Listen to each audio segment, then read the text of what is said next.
My name is Robert Steele. I am the son of an oil man. I lived overseas all of my life. I was very fortunate in both having several graduate degrees and being a Marine Corps infantry officer, Marine Corps intelligence officer, and then a clandestine intelligence case officer. I've programmed imagery satellites. I've helped steal signals code books. I've stood up our nation's newest, well, until the counterterrorism thing, our nation's newest National Intelligence Analysis Center, the Marine Corps Intelligence Command. I've done counterintelligence. I'm basically intimately familiar with the way in which the U.S. government does or does not do the craft of intelligence. And I will tell you, secret intelligence is costing the U.S. taxpayer $60 billion a year. And for that, we're getting very bad intelligence. We're getting less than 10% of what we need to know. And I have, for the last 18 years, been trying to heal secret intelligence by introducing governments around the world to the concept of open source intelligence. Over 40 governments have understood this. The United States government continues to refuse to do this because open source intelligence, while it might be more useful and in the public interest, is not as profitable for the Beltway bandits who like to have secret programs that are not accountable and not transparent. Today, I am changing my emphasis, and I am now creating the Earth Intelligence Network. And this will be a bottom-up network powered by people, mostly volunteers, who agree to share information in a structured way about any and all topics. I think we can have a peaceful, nonviolent, legal revolution.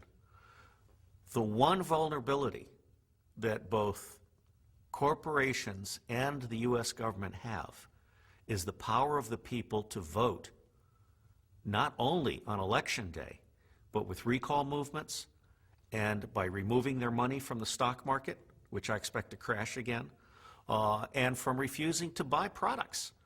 Walmart is now known to be killing jobs for 200 miles around any Walmart store.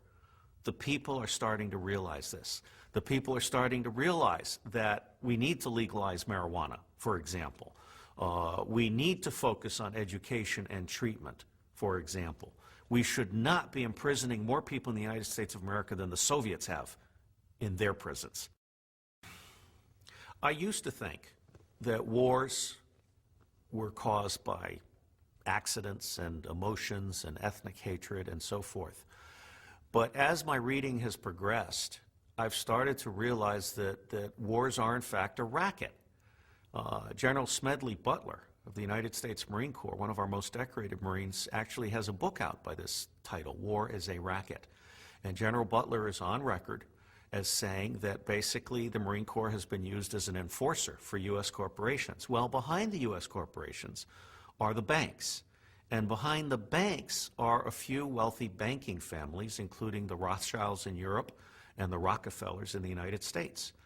And it turns out that wars and drugs and genocide and all these other things, including uncontrolled infectious disease, are a form of eugenics. They are harvesting profit from people that they think deserve to die. And if they can make a profit while these people die, that's good. If they can make a profit by redlining districts that fall down into drug decay and crime, they can then pick that real estate up for nothing and explode it in a very financially profitable way. So I have realized, and I was very impressed by Jim Marr's book, Rule by Secrecy, and that was the one that really got me thinking about the degree to which the American public needs to free itself from the banks. I think we need to close down the Federal Reserve. We need to print our own money, which is backed by the good faith and will of the American people, rather than borrow money from the banks, particularly when the borrowing is arranged at very bad rates and it's arranged at the expense of the taxpayer and for the benefit of this few. Ricky Ross was basically entrapped by his circumstances and by the fact that Blandón was a CIA agent. It's Blandón that should have been shut down. And unfortunately, CIA is used by the U.S. government to support 44 dictators who are in turn enriching corporations and impoverishing their people. And so CIA can be said to be a major factor in creating instability around the world. And this instability, whether intended or not, is very, very profitable for a very, very few. I absolutely agree that Ricky Ross was responding to a market that was created by poverty that met his needs for cash because he couldn't get full employment, and that was enabled by CIA in the form of Blandón. I believe that today there are more drugs coming across the Mexican border, as well as more foreign fighters, insurgents, criminals than ever before in history. If we really wanted to shut down drugs and drug trafficking, we could do it. We simply are not willing to put the people on the border. We're not willing to enforce proper integrity because too many people are profiting from this. And the American people haven't realized that drugs and crime are actually a cancer that is not in the national interest. But the American people don't realize that the U.S. government is not seriously committed to actually stopping drugs.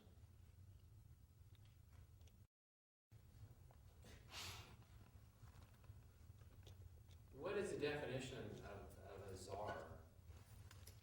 That's a great question. A czar is lipstick on a pig.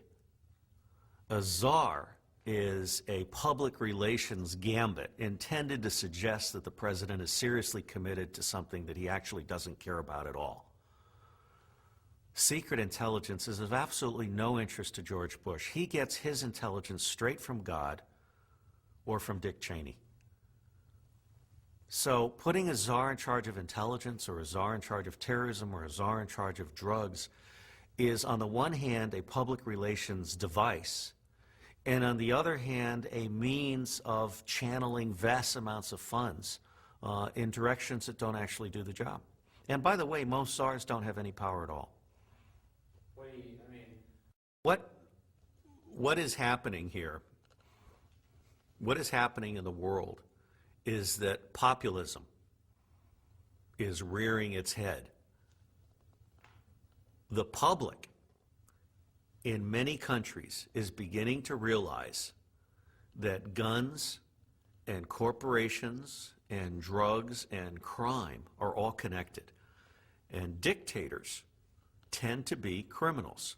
Hugo Chavez, and I've served in Venezuela, Hugo Chavez is a populist. It's absolutely fascinating to me that the Sandinistas are being elected democratically in Nicaragua. In America, we have 27 secessionist movements. And of course, we have a public demand to impeach Bush and Cheney. What is happening all over the world is that people are beginning to realize that world government and world corporations are bad for your health. Big is really, really bad. And in my personal opinion, the war on drugs and the continued prevalence of big corporations in the pharmaceutical and hospital and prison and military business areas is a threat to public security and public health. And what we need to do is get a grip on our local governments, and then our state governments, and then our national governments. And marijuana is right there at the seam of good business versus bad business, good government versus bad government. So marijuana really is almost the poster child for who's in charge. Sure. Well, first off, let me put this in three parts. Although I've signed a secrecy agreement, it doesn't apply to spontaneous remarks because they can't be reviewed in advance by CIA. I do submit my books for review by CIA. And they've always approved every book I've ever written, except for the last one, which was written with Congressman Simmons, and there was no time. There was a discussion held at CIA about whether my First Amendment rights trumped my secrecy agreement. And I'm told that the decision was made that it would cost CIA too much to try and shut me down. It would cost them more than it would cost me. And at the same time, I've never violated any secret. I mean, I've never said anything that was not true and legitimate, and it did not, I don't betray sources and methods, other than telling Congress that CIA basically doesn't do secure operations.